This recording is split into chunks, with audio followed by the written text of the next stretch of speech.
Greetings and welcome to Pirate Parents Live, the series where we cover important resources and events at ECU for your student. My name is Carter Fenwick. I'm the Director of Parent and Family Programs at ECU. Today we are covering new student orientation. And so with me to discuss is Corey Schwabrow, the Associate Director of Student Transitions, and Caroline Hill, the Lead Academic Advisor for the College of Education. Whether you're watching the live version or the recorded version of this, you can put any questions that you have into the chat. We have some colleagues there who will get you answers. And let's get started. So probably important for us to cover what new student orientation is and why it is important for your student to attend, but also important if you are able for you or another family member to go with their student. Sure, Carter. I'd love to talk about that. New student orientation is so important because it sets the foundation for students to attend ECU. We give you a lot of information. You need a lot of great people. But it gives students a chance to get to know one another. It gives students a chance to meet the administrators and staff and faculty they'll be working with during their time here at orientation.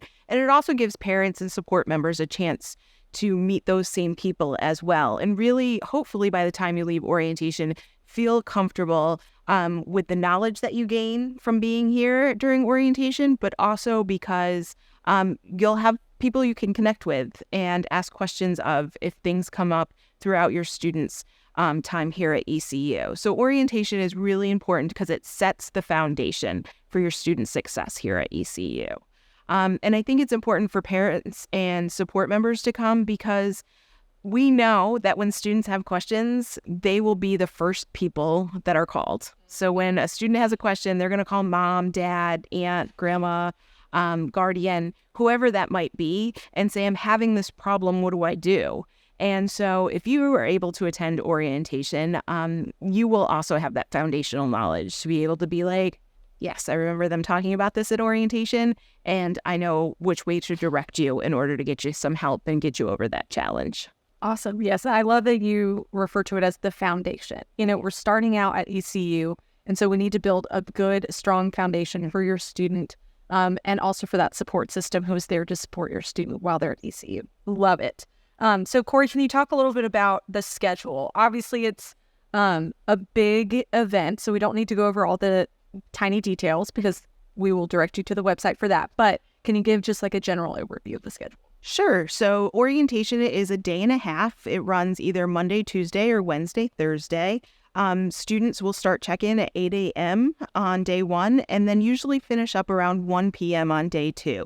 It is a full day and a half schedule. When I say we start at 8 a.m., we start check-in at 8 a.m., and our program begins right at 9 a.m. And then we will go through until about 11 o'clock that night. So it can make for a long day, but we cover really important information.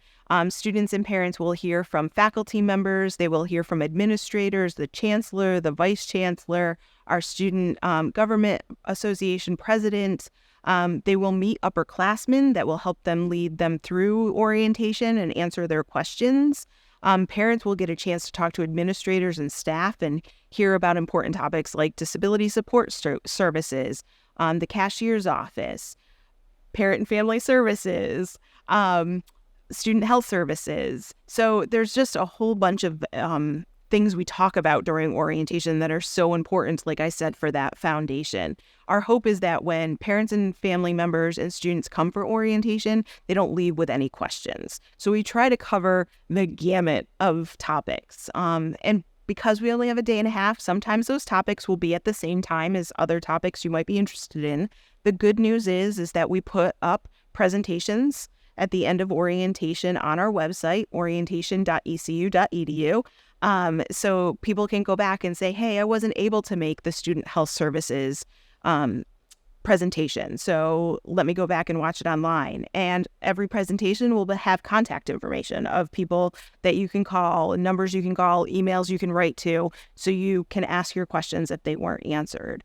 So we spend a lot of time for the students in small groups. They get to know their upperclassmen, the person that we call an orientation assistant, who's a successful ECU student already and is here to kind of lead the way for your student to go through ECU. So we have students spend a lot of time with their orientation assistant and hopefully making new friends in these small groups. And then they go to some sessions about academic affairs, which Caroline is going to talk about in a little bit. But then they get back together with their parents and we go through some more concurrent sessions where we talk about how to get involved in fraternity and sorority life, or logistical information, how to get your textbooks, where to buy a computer and what your computer requirements are. We kind of run the gamut. Sometimes it will feel like you're drinking from a water hose.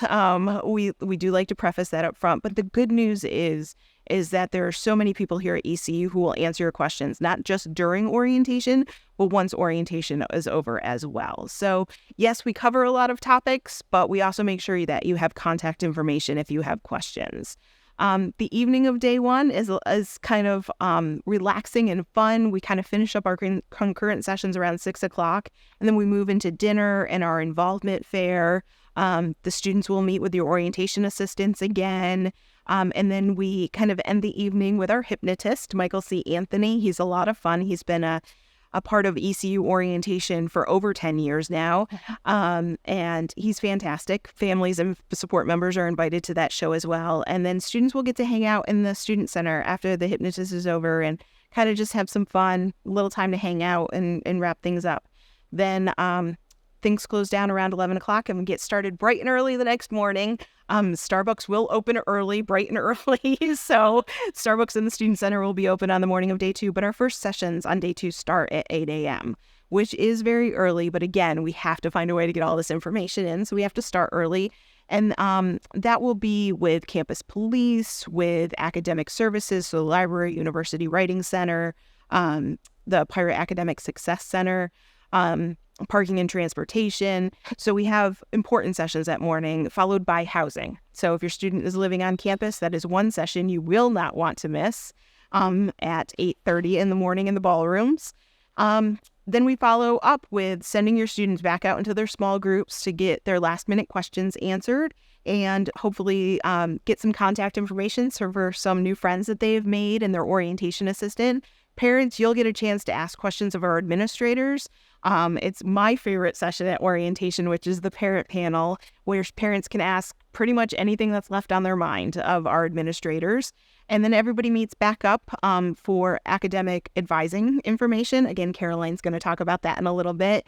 And then we finish up, like I said, around 1 p.m. Students can come back to the main campus student center and get their one card, but also visit our student success hubs, the financial wellness hub, the career center hub, and the wellness hub for open houses. Immunizations will be done during that time as well in the wellness hub. And you can also talk to some of our campus partners about last minute questions you may have. So I realize I've been talking a lot, but it's a full day and a half. We have a lot of information, but it's such important information. Again, I keep talking about it, but it's the foundation of your student's college career here at ECU. So we try to give you just-in-time information, what you need to go through the next couple of months or at least the first semester and be successful. But it can be a bit overwhelming. So take a deep breath.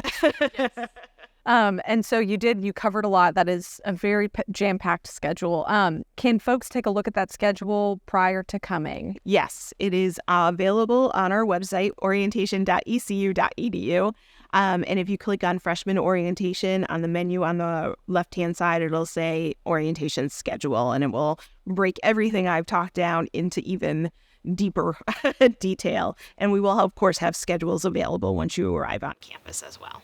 Awesome. Thank you, Corey. And then you did mention that, again, academics is very involved in orientation, and that includes finalizing fall class schedules. So, Caroline, can you talk about what that looks like for students while they're at orientation? Certainly. So, fall 2024 registration began back on April 22nd. But this is a continuous process. So students can adjust, add to, remove from their schedule throughout the summer and through the first 5 days of the semester. So the resource that has been created is called PIR, which stands for Pirate Introduction to ECU Registration. And it has been dispersed to students that it outlines everything you need to know to prepare for your first semester, specifically registration-wise. So that PIR website is going to outline every degree offered at ECU, a course guide for each degree, which outlines course options for each major. So every major has, maybe 8 to 10 classes you could pick from for your first semester. There's a lot of flexibility there, especially in the freshman year. So each major has that specific course guide. Then you have the instructions for how to register for that schedule. So once a student has paid their admissions enrollment deposit and signed up for new student orientation, they are given access to a 6-digit code that is unique to them, and it is what allows them to register. And so that is what we want students to do prior to registration. It might seem overwhelming. There might be some hesitancy when it comes to, have I done this correctly or accurately? And so on the morning of day 2, there is a session where you will review that schedule with academic advisors in your college. So do not be discouraged if you feel like something might be inaccurate, because we will review that together. So that way, when you leave orientation, you are all set, because we'll be together in a computer lab. You'll have assistants making adjustments if needed, so that when you leave orientation, your fall schedule's all set. Awesome. So for students who, are going through peer, and maybe have not decided on a major, what does that look like for those students? So we actually at ECU have specialized academic advisors called the Major Advisement Program, who are trained to work with undecided students.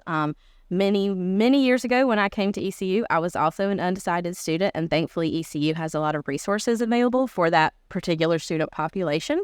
So what we would encourage for an undecided student prior to orientation is reviewing that peer website, specifically the list of degrees that we offer, because on the afternoon of day 1, we have, as Corey referenced, the Intro to Major session. So you will have 2 opportunities to learn very in-depth information about 2 degrees of your choosing. That day already is jam-packed, so having an idea already about which 2 presentations you want to attend is really helpful. So I would definitely encourage having those picked out. There are recommendations for registration, even if you're an undecided student, some general education classes. So we would definitely want you to, again, review that part of peer. Some students come to orientation as undecided and leave as decided, and that's great. If so, we would make sure your record's updated, you're assigned an advisor, your schedule's appropriate. But some people come to orientation undecided and leave undecided. And honestly, that's okay. Again, we have specialized advisors who can work with you as you determine that pathway. And we also have a specific section of COAD 1000, which is one of our freshman seminar courses that is geared towards undecided students, and it has more of a career exploration focus to it. Awesome. Sometimes it can be hard to have an 18-year-old or thereabouts 18-year-old who, going to college is overwhelming and scary. And so having that added pressure of, I don't know what I want to do, can be extra stressful. So it's really nice knowing that we do have those specialized advisors to help students who are feeling maybe that pressure of, I want to go to ECU, I just don't know what I want to study. And that's okay, because we have people here to help you through that process, which is wonderful. So what if a student would like to make changes to their schedule after orientation? Because like you said, they finalize it at orientation, but then maybe they have a couple of small adjustments they want to make. Is that possible? Definitely. So we will do that checkoff during that morning of day 2 session, but there could be any number of reasons why a student may need to make schedule adjustments. And again, you have through the first 5 days of the semester to freely change that schedule. A common reason would maybe be you left orientation, you did some reflection about those intro to major sessions you attended, and maybe decided that there was another degree pathway that was a better fit for you, and that's okay. And so we, on the peer website, have it outlined the contact information for each advising center. So we would want that student to connect with that advising center, because we want to make sure we update your record. We assign a new advisor, because most of our programs our advisors are major specific. And obviously connect with that advisor about any needed schedule adjustments. The peer website would have a course guide for your new intended pathway, so you can certainly do that exploration, but we like to provide that final checkoff so that advisor would assist in that scenario. It's also pretty common for just a student to want to make a change just because of a change in their schedule. Maybe they decided they want to take a class with a friend, or an extracurricular came about that has led to a time conflict with one of their classes. So again, you can use that peer course guide to ensure that you are making appropriate changes. But again, you can connect with your academic advisor about that as well. Again, some majors are very sequenced, especially if they're maybe heavy in math or heavy in science. So there's some rigidity to certain majors and some flexibility in others, depending on that. So your advisor would make sure that post-orientation, that checkoff in that schedule still looks appropriate. And then lastly, I would say, advanced placement credit, so AP credit, especially for spring classes, doesn't come about till July. So you could leave orientation and then learn that you received college credit because you got a 3 or higher on an AP exam. And so that's something that we discuss during orientation to make sure, to share that information with us. But maybe you weren't confident, but it went your way. So we would want you to share with that advisor the college credit you're bringing in, because you don't want to duplicate any coursework, right? You don't want to take too many social sciences because you're bringing in maybe a few. And so that's something that your advisor can assist with and do an additional checkoff even after orientation. Awesome. Okay, so we have covered a lot of information specifically about orientation and the schedule, and then, of course, the academic side with registering for classes. Orientation is a big event over the summer, so I think it might be good for us to give just some general tips about attending orientation. So, Corey, why don't you go first? So first and foremost, make sure your student is checking their ECU email. That is how the college officially will communicate with your students. We will email the address we have, the email address we have on file when they registered for orientation, but we will also send it to their ECU email address. So make sure they're checking that, because it's not just our office that connects with that ECU email address. It's financial aid, it's the cashier's office, it's housing. These are all going to be important emails that are coming up. So make sure they're checking that email, because we will be sending out pre-arrival emails, where to go when you get to campus, where to park your car, where to check in. If you're staying on campus for the night, when to bring your luggage in, when to go visit the residence hall, that kind of stuff. So make sure that you have that. We will also, if you're staying on campus, send out an email for housing information. We need to collect everybody's emergency contact information, but we also know that students sometimes have roommates they want to stay with that night for orientation, and they both have to request each other. And so that will be an email that goes out to your student's ECU email address, where you can request roommates as well. So my biggest tip, make sure your student is checking that ECU email. The second thing is while orientation, we try to keep it kind of contained to one part of campus. It is throughout all of campus, especially those introduction to major sessions. So wear your walking shoes, recognize that it's going to be June and July in eastern North Carolina, so it is going to be hot, it is going to be humid. We may have rain showers. Buildings will be air conditioned. So come prepared for walking, come prepared for rain, come prepared for air conditioning that works too well. Yeah, it's a lot of walking, so come prepared for that. Yes. The other thing I should mention is that if you are staying on campus, students and parents are staying in separate buildings. So please make sure you pack separate suitcases for both of you, separate alarm clocks. Sometimes that throws people. And also there will be community bathrooms. So students, get used to that, because you'll be sharing a bathroom when you get here in the fall. But parents, you're also staying in Cotton Hall, and there's community bathrooms there too. So you may have your own room, but you're still sharing that bathroom. So just a heads up about that. Awesome. Caroline, do you have any tips? Yes. I just want to add and reiterate the fact that that peer website is very important, especially pre-orientation. So registration is first come, first serve. So we want every student to at least attempt a schedule before they come to orientation. While you could wait, technically, the options are going to be more and more limited as the summer progresses. So even if you're unsure if it's correct, at least having something started is going to make that appointment where we review it and make adjustments a little more seamless if you've already got at least a couple of classes under your belt. As the peer course guides state, you need approximately 15 credit hours every semester for a traditional 4-year timeline, but 12 credit hours is considered full-time for financial aid, scholarships, etc. And so at least getting to that 12 would be really helpful for that session. But again, you're given ample options to ideally get to that 15. But again, do not fret. We will ensure that it's accurate when you get to orientation. Awesome. And then I'm going to throw in a few tips as well. Write down any and all questions that you have. either if your student is going by themselves or if you are going with your student, write all of those down so that way when you're here, you can remember to mark them off your list, find who you need to talk to. Because when you are here, it is so much information, you might forget those original questions that you came in with. So write them all down and bring them with you. And then another tip I have is, as we talked about earlier, review the schedule. Go ahead and take a look at the orientation schedule. Again, if you're attending with your student, you can kind of make a game plan of, okay, you student, you're going to go to this concurrent session while I'm going to go to this one at the same time. So we can divide and conquer.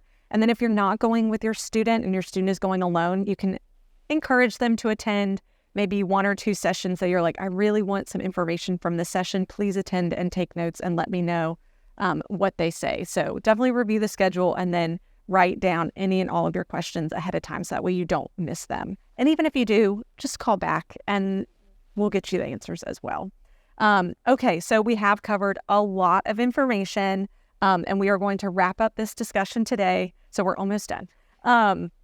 But to wrap up, we did give those tips. What are some just parting words or final reminders for all of our incoming students and then parents and their families? I guess I would just kind of echo what Corey shared earlier is that, ECU is my home. It's a lot of our home. And we are just so thrilled that you have trusted us to send your student to our home, and we are going to make it theirs. And so just know that they will be very well taken care of. Absolutely. Remember to breathe. As we keep mentioning, orientation can be overwhelming with a lot of information. So take some time to breathe and remember what Caroline said. This is home. A lot of people here love ECU, love our students, and just want to make sure your student succeeds. So when we run into roadblocks and challenges and things that come up, reach out to us, whether it's during orientation or after. We are here to help you and help your child succeed. So please don't hesitate to pick up the phone and call somebody and be like, I don't know if you're even the right office I could call, but I have this question. Because most of us are going to get you in touch with who you need to be in touch with. And then I think the other thing is, I'm going to steal one of Carter's favorite sayings is bring your patient pants. There are over 400 students that come to each orientation session. Add a guest or two to each of those students. And as you can imagine, we're talking 800-900 people. So it's a lot of people. It's a big crowd. So just bring your patient pants. Sometimes you'll be standing in line. Sometimes, you might want to get your question answered and there might be a couple of people in front of you, or you're standing in line at check-in going, when are we going to get there? When are we going to get this going? We'll get you where you need to be, we promise. So just bring your patient's pants, as Carter likes to say. I love that has stuck. Yes. And breathe and just recognize that, like Caroline said, we're all here to take care of your student, make sure everything's okay. And that was all such great information. I have nothing to add, but ditto to absolutely everything. So thank you so much for tuning in. If you have any questions, go ahead and visit the orientation website, which is orientation.ecu.edu. See if you can get your question answered there. There's a lot of helpful information in addition to the schedule. You can also reach out to the Office of Student Transitions. They are the orientation team. They do everything for orientation, so you can reach them at orientation@ecu.edu. That's their email or their phone number, which is 252-328-4173. And we are just excited to see your student become pirates, not only this summer, but in the fall when they attend for the school year. So thanks for tuning in.